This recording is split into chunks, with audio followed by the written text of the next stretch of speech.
hello everyone সকলোকে নমস্কাৰ জনাইছো বহুতে কৈছে মোক আসামিছত ভিডিও দিবলে কিন্তু মই মিচিঙত ভিডিও বনাও মিচিঙত ভিডিও বনালে বুজি পাত অকমান প্ৰবলেম হয় বুলি কৈছে এই কাৰণে মই আজিৰ পৰা আসামিছত ভিডিও বনাবলে আৰম্ভ কৰিছো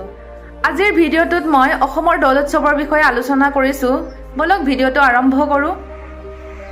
ফাকুৱাৰ লগত জড়িত অসমৰ অন্যতম উৎসৱ হ'ল দৌল উৎসৱ ফাগুন মাহৰ পূৰ্ণিমা তিথিত ভগৱান শ্ৰীকৃষ্ণক দুলা বা আসনত বহুৱাই ভক্তিমূলক গীত গাই আনন্দৰে কৰা উৎসৱকে দৌল উৎসৱ বুলি কোৱা হয় দৌল মানে ভগৱান শ্ৰীকৃষ্ণৰ থান কৃষ্ণ দৰ্শনৰ কাৰণে কৃষ্ণৰ থান বা মন্দিৰলৈ যাত্ৰা কৰাই হৈছে দৌল যাত্ৰা কিন্তু ইয়াতে এটা প্ৰশ্ন উদয় হয় যে যিকোনো সময়তে দৌললৈ কৰা যাত্ৰাই দৌল যাত্ৰা নহয় কিয় উত্তৰটো হ'ল ফাল্গুনী পূৰ্ণিমাত কৰা যাত্ৰাহে দৌল যাত্ৰা আমি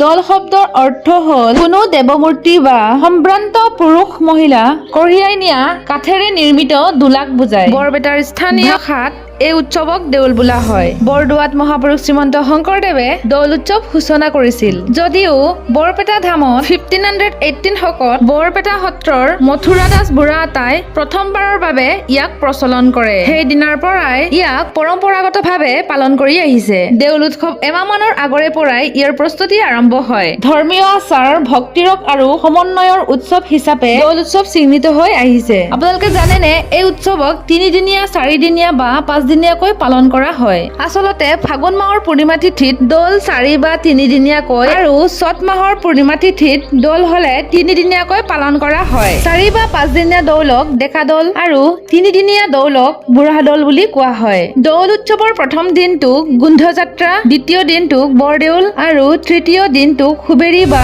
ফাকুৱা বোলা হয় এই উৎসৱৰ লগত বহু লোক পৰম্পৰা আৰু লোকবিশ্বাস জড়িত হৈ আছে বিশেষকৈ ফাকুগুৰি গালে মুখে গহিলে বসন্ত ৰোগ নহয় এই ৰং গহিলে গাৰ ছাল নিমজ হয় মুখৰ উজ্জ্বলতা বাঢ়ে ইয়াৰ উপৰিও দৌলৰ মণ্ডপৰ চাৰিওফালে ঘূৰিলে পূৰ্বজন্মৰ পাপ নাশ হয় বুলি কোৱা হয় আৰু ফাকুগুৰি পৃথিৱীত পৰিলে মাটিৰ উৰ্বৰা বৃদ্ধি হয় দৌল উৎসৱ যিদৰে পালন নকৰক কিয় ইয়াৰ লগত জড়িত হৈ আছে মানুহৰ ৰং আনন্দ আৰু লোক পৰম্পৰা ধনী দুখীয়া উচ্চ নিচ মনোভাৱ পাহৰি ফাকুৱা ৰঙৰ আনন্দত মতলীয়া হৈ পৰে ব্যক্তিগত জীৱনৰ দুখ দুৰ্দশা অভাৱ অভিযোগ পাহৰি ৰঙৰ আবিৰ হানি মন প্ৰাণ আনন্দত নাচি উঠে ধৰ্মীয় পৰম্পৰা ভাৰতীয় লোকবৈচিত্ৰৰ মাজত এই দৌল উৎসৱ উদযাপন কৰা হয় আপোনালোকে আমাৰ ভিডিওটো চাই কেনে পালে নিশ্চয় কমেন্ট কৰি জনাব আৰু মোৰ নতুন চেনেলটো সাবস্ক্ৰাইব কৰিবলৈ নাপাহৰিব আপোনাৰ মূল্যৱান সময় আমাক দিয়াৰ বাবে ধন্যবাদ